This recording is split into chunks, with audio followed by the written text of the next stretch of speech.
Resolvi, né? Hoje teve 4 editoriais e eis-me aqui novamente batendo mais um papo com vocês. Seguinte, essa República das Bananas aqui não é para amadores mesmo. O negócio aqui é bem maluco mesmo. Dá uma olhada. O ministro Luiz Fux, ele foi sorteado relator de um pedido de prisão que interessa demais ao ministro Supremo Alexandre de Moraes, algo emblemático no Brasil. É um pedido de prisão humanitário. E é lógico, né, que o Luiz Fux, ele sabe que o Donald Trump está na mira desse pedido.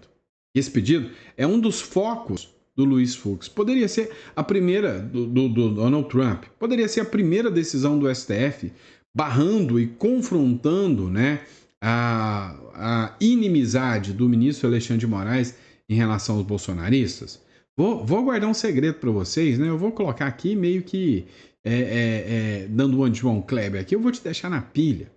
O criador da Lei Magnitsky, ele também se manifestou sobre a aplicação da Lei Magnitsky ao ministro Alexandre de Moraes. Enfim, essa Lei Magnitsky está dando o que falar. A gente sabe que ela é só uma isca, né, que eles mandaram para os ministros do Supremo Tribunal Federal. Vamos entender toda essa loucura que está acontecendo com essa Lei Magnitsky, que, com a decisão do Fux, entre outras matérias que eu separei especialmente para vocês. Então, bora lá, hoje, dia 2, esse é o nosso quarto editorial do dia, nosso jantar com política, e vamos entender tudo que está rolando. Bora para cima. Pessoal, talvez um dos primeiros, assim, alvos da censura e do autoritarismo descarado, podemos citar, né, o Daniel Silveira. Daniel Silveira, você pode concordar ou não com ele. Ele fez um vídeo burro? Fez. Eu não vou ser hipócrita para falar que o vídeo dele não foi um vídeo digno de um parlamentar cultíssimo. Não foi. E o cara tem bagagem para isso. O cara é um jurista genial. Mas ele fez um vídeo falando altas abobrinhas. Só que se falar abobrinha dessa cadeia mesmo, ia faltar gente na cadeia. Porque o que mais tem gente falando abobrinha. Então, foi o primeiro retrato, o sinal de autoritarismo no Brasil. Agora, tem um pedido que pode confrontar o ministro Alexandre de Moraes, dando a prisão domiciliar humanitária para o Daniel Silveira. E, milagre, pela primeira vez, isso não está na mão do ministro Alexandre de Moraes. E cá entre nós, se o Fux mandar esse processo para o Alexandre de Moraes, dizendo que ele é o relator e que a prevenção deveria ser ali e ele que ia decidir sobre isso, ele está pedindo para levar a Magnitsky à fuça. É simples assim. O ministro Fux, do Supremo Tribunal Federal, foi sorteado relator de um habeas corpus apresentado pela defesa do ex-deputado Daniel Silveira. Sacanagem. Já caiu o habeas corpus na mão do Mendonça, já caiu o habeas corpus na mão do Cássio Nunes, indicados pelo Bolsonaro, e eles, o habeas corpus do STF tem que ser decidido pelo próprio relator. Isso é uma vergonha. E aí vamos ver se o Fux vai ter coragem, né, de rebater isso aqui. Esse habeas corpus pede a prisão domiciliar humanitária para garantir tratamento pós-operatório adequado após uma cirurgia no joelho. A defesa argumenta que a colônia agrícola Aurélio Vegas Tavares, tô cansado já, né, de Matos, em Magé, onde ele está, né, no Rio de Janeiro, onde ele cumpre a pena, não oferece estrutura médica suficiente. Então, ele pede a prisão humanitária domiciliar. Vamos lembrar que esse lance de prisão humanitária domiciliar foi justamente o pedido, né, o argumento que o governo Lula utilizou para dar asilo político para uma bandida condenada por corrupção, que é a Nadine Heredia, ex-primeira-dama do Peru, né, do Peru. Uma vergonha. Agora, vamos ver se vão aceitar esse argumento em relação ao Daniel Silveira, que, na minha visão, não cometeu crime nenhum a não ser falar besteira. Falou besteira. Nada mais do que isso. E aí é uma vergonha sem precedentes, né? O que acontece com o Daniel Silveira. Pessoal, mas olha só. Vamos falar agora de Lei Magnitsky também. Tá chato isso, né? Tá nada. Nossa novela preferida. É o seguinte. A DW, né, foi republicada aqui pelo Band Jornalismo e aí falou exclusivamente sobre, né, as medidas da Lei Magnitsky que seriam aplicadas ao ministro Supremo Alexandre de Moraes. Acompanhe isso aqui. Vamos lá, dá uma olhada. Alexandre de Moraes pode ser sancionado também na União Europeia, graças à Lei Magnitsky, né? Ela é uma lei americana, mas existem os aliados, né? E esses aliados podem também aplicar a Lei Magnitsky. E aí um grupo de parlamentares já buscam isso. Dá uma olhada no trecho dessa matéria aqui. Alexandre de Moraes deve ser sancionado pela União Europeia. Esse é o pedido encaminhado por 16 eurodeputados a Bruxelas. Nesta carta, representantes da ultradireita de vários países dizem que o ministro da STF... Cara, isso é tosco, né? Meu Deus do céu. Já não basta chamar extrema de direita. Não, já vamos criar um termo novo, porque extrema direita não colou. Ultradireita. Ah, pelo amor de Deus. Que usa o sistema judiciário brasileiro como arma contra oponentes políticos e viola descaradamente os direitos humanos. Eles citam o processo contra Jair Bolsonaro e as medidas para a regulamentação das plataformas digitais no Brasil. Esse pedido vem na sequência das sanções americanas contra Moraes através da Lei Magnitsky. Essa lei já sancionou vários ditadores pelo mundo, impedindo transações financeiras e bloqueando seus bens nos Estados Unidos. Na lista estão aliados de Nicolás Maduro e até organizações terroristas como a Al-Qaeda. Mas este investidor britânico que fez campanha pela aprovação da lei nos Estados Unidos em 2012 diz que Moraes não se enquadra nesse perfil. Alexandre de Moraes... Vamos lá. Eu quero que vocês dêem uma olhada nisso aqui, tá? Esse investidor que ele está falando é esse aqui, né? O William Balder. Ele, na verdade, ele não é o criador. Ele é um dos que atuaram pela aprovação da Lei Magnitsky para sancionar a Rússia por causa de um jornalista morto. Um jornalista que acabou sendo preso, né? Então, assim, já mostra desconhecimento total do que acontece aqui no Brasil, que aqui teve casos de jornalistas presos por opinião. Aqui teve casos no Brasil de jornalistas que foram presos por matérias que foram feitas contra juízes. Aqui no Brasil temos o deputado Daniel Silveira, um deputado preso que tem graves problemas de saúde. Agora, eu posso ser sincero com vocês, lá vai eu levar porrada de novo. Mas tá bom. Esse sincericídio meu é um problema. Era tão mais fácil ficar só na minha, só falando o que vocês querem ouvir. Mas na minha opinião, se fosse para ter uma seriedade, assim, top das galáxias, cara, era para demonstrar, né, os deputados da União Europeia, né, as denúncias que são feitas, deviam mirar muito os presos do 8 de janeiro, até mais do que o Bolsonaro, porque o Bolsonaro ainda está em liberdade. Está sendo perseguido? Cara, não tenho dúvidas disso. Há um discurso de abusos? Toda certeza. Mas é ali nos presos do 8 de janeiro que teve o Clezão, que a esposa e as filhas nunca mais verão o Clezão. É ali que a senhorinhas acabou de voltar para a cadeia, agora está dormindo no chão. É ali que teve a perfídia de falar, nós vamos mandar todo mundo para casa. E levou um campo de concentração ali, onde enfiou todo mundo concentrado dentro de um galpão. Entendeu? Então tem coisas muito, muito mais pesadas. Tudo bem, o Bolsonaro está sendo alvo? Tá. Agora, o que está acontecendo com o Bolsonaro, sinceramente, não é tão pesado como o que aconteceu com os presos do 8 de janeiro. Aqueles foram presos, né, por se manifestar pelo seu país. Ah, mas foi golpe de Estado. Não vou falar, não. Ah, foi golpe de Estado. Pelo amor de Deus. Vamos lá, lê aqui. O criador da Lei Magnitsky sugere a Moraes que recorra à justiça dos Estados Unidos contra Trump. Faz isso, vamos ver o resultado. Quem sabe até a própria justiça já deu um revés bem interessante nisso, né?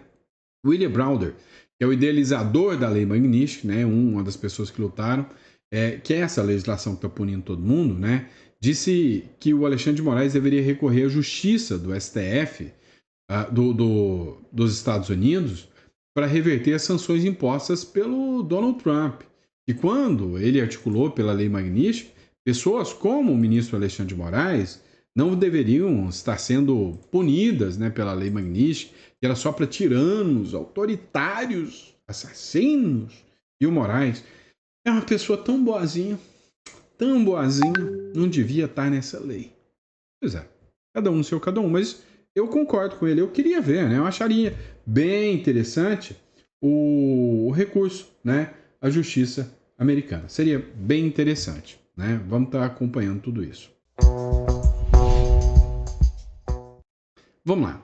Mas sabe aquela hegemonia do Supremo Tribunal Federal? Tá rachando, hein? Tá tendo um racha. Dá uma olhada nessa publicação aqui, né? Você tá vendo uma folha em branco aí? Eu gostei desse início dela aqui, né? Ó, um racha, né? Dentro do Supremo Tribunal Federal, onde a corte tá entrando em pilha por causa das decisões do Trump. Dá uma olhada. A maioria dos ministros do STF se recusou em assinar uma carta em defesa de Alexandre de Moraes.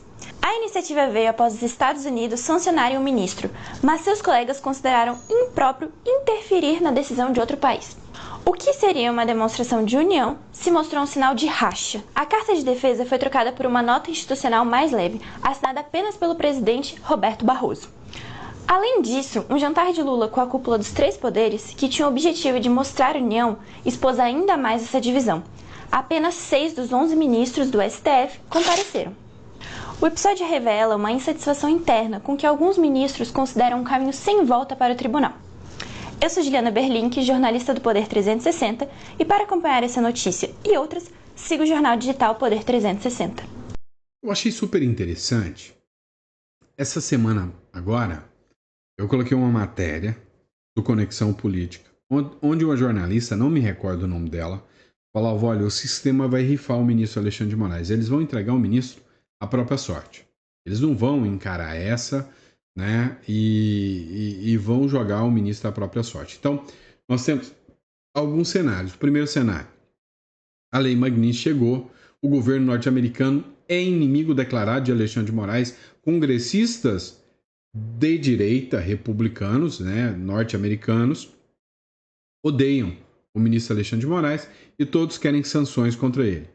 Os congressistas de esquerda norte-americanos, que são os democratas, não saíram em defesa do ministro Alexandre de Moraes. E isso aí é o que pegou de surpresa, porque eu achei que ia ter um racha.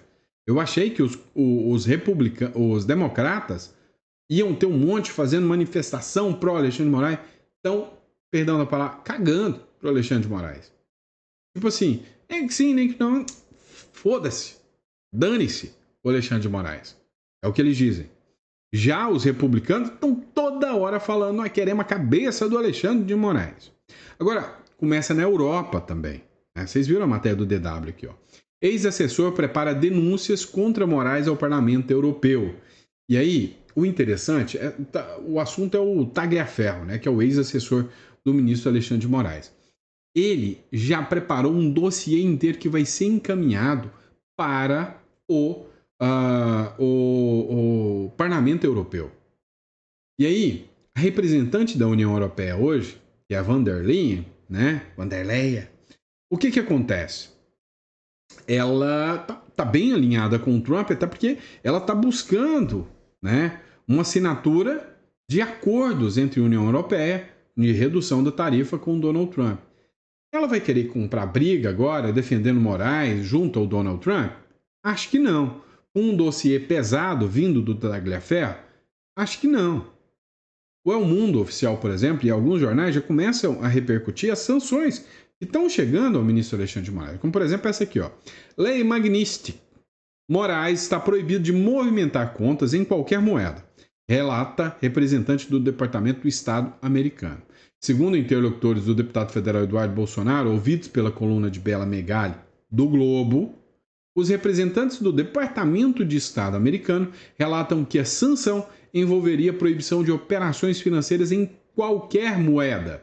Na prática, o ministro estaria inviabilizado de movimentar qualquer de suas contas bancárias.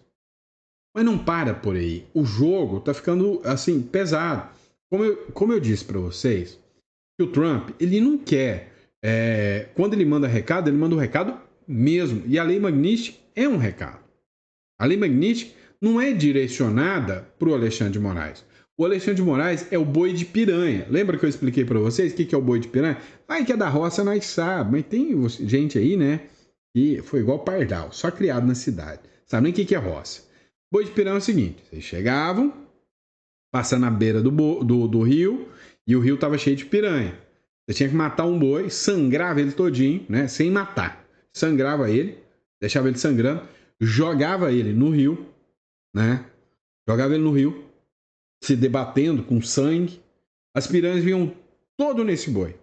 E a boiada passava, né? Sem ter sangramento nem nada, a boiada passava. Porque se as piranhas começassem a atacar todos os bois, dava o quê? A debandada dos bois, né? Estourava a boiada. E a boiada se perdia, se afogava, muitos eram devorados pela piranha, ou seja, era um caos. Então eles preferiam sacrificar uma, que era a boi de piranha, né? Sangrava ele, jogava no rio para a boiada passar. Tem 11 bois nessa história. O que está sendo sangrado vai ser o ministro Alexandre de Moraes. O que mais desponta é o que mais leva a pancada, né? Ou seja, prego que se destaca leva martelado.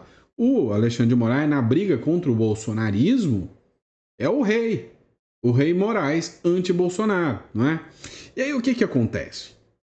As sanções que o Donald Trump tem, como eu disse, é um recado, né? O alvo não é o Moraes. As sanções vêm ao Moraes, mas o alvo é o STF como um todo. Então tem que ser pesada.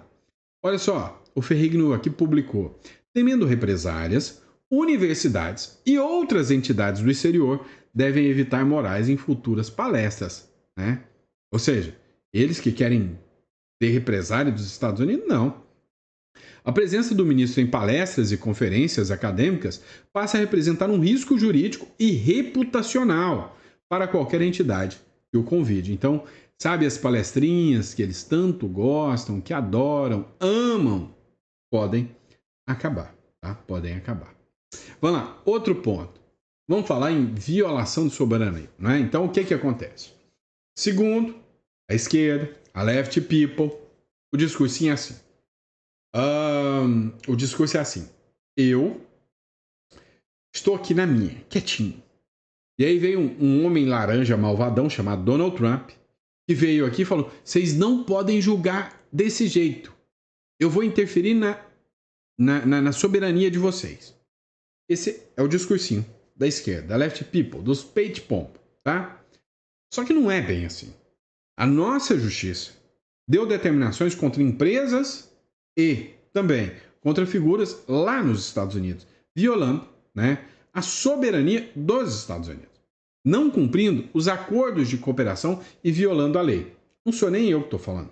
O Ministério da Justiça brasileiro, quando foi questionado pelo parlamento americano, disse não, sim, o ministro Alexandre de Moraes não observou as regras e tratados internacionais e as decisões dele foram ilegais. Então não sou eu que estou falando, tá?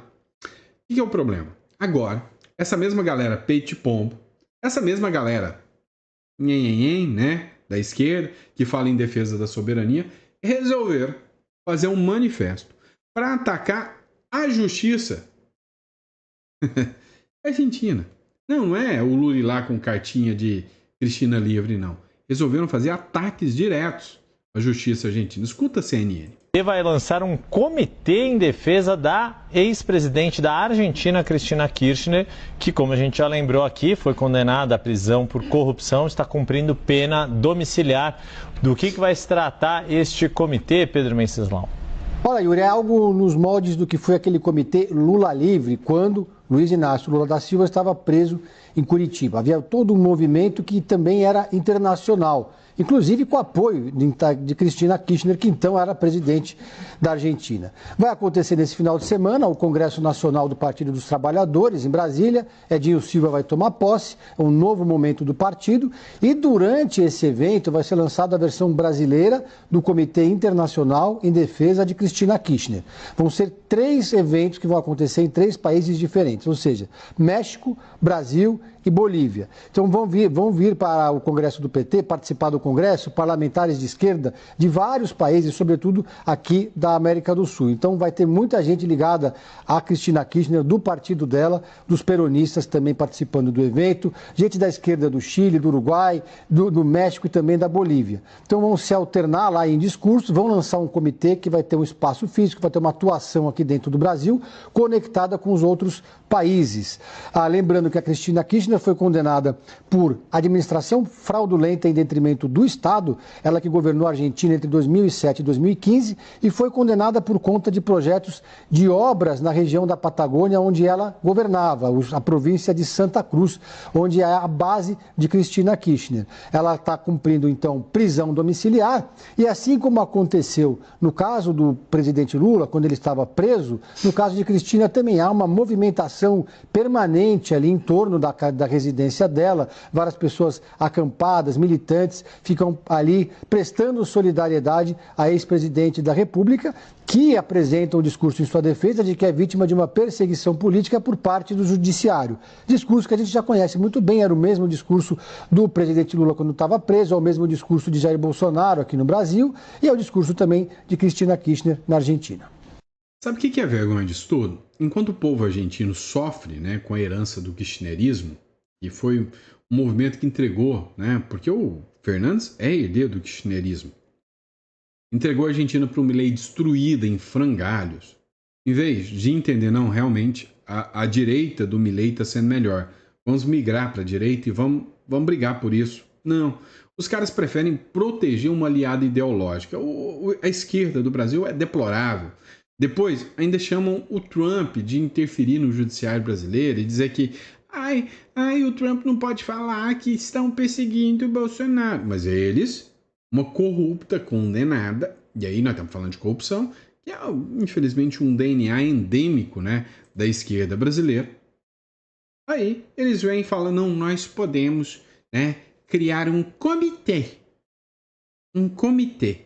para defender a Cristina e todes. Ah, te catar, pelo amor de Deus, né? Ou sem vergonha.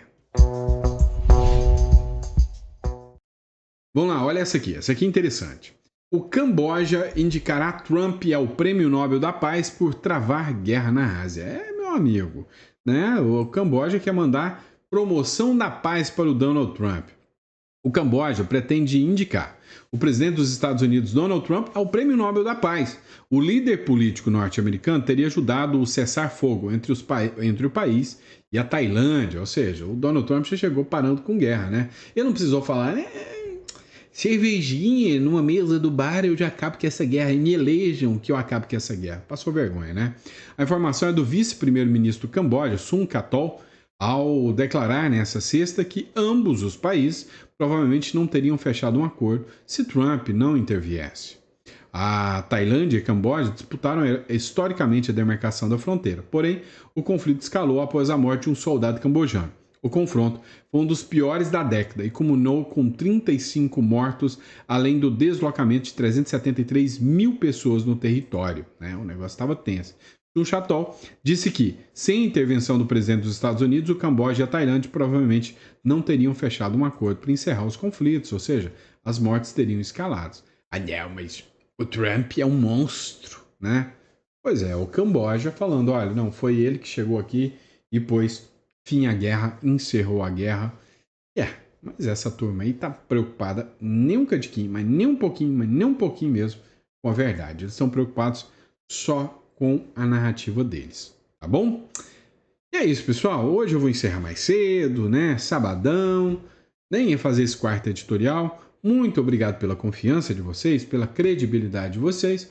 E eu vejo vocês no próximo editorial, tá bom? Abraço, amanhã de manhã, domingão eu tô aqui, tá bom? Abraço. Lembrando a vocês, a gente vai começar a fazer uma nova estrutura para os finais de semana. A gente vai mudar um pouquinho, tá?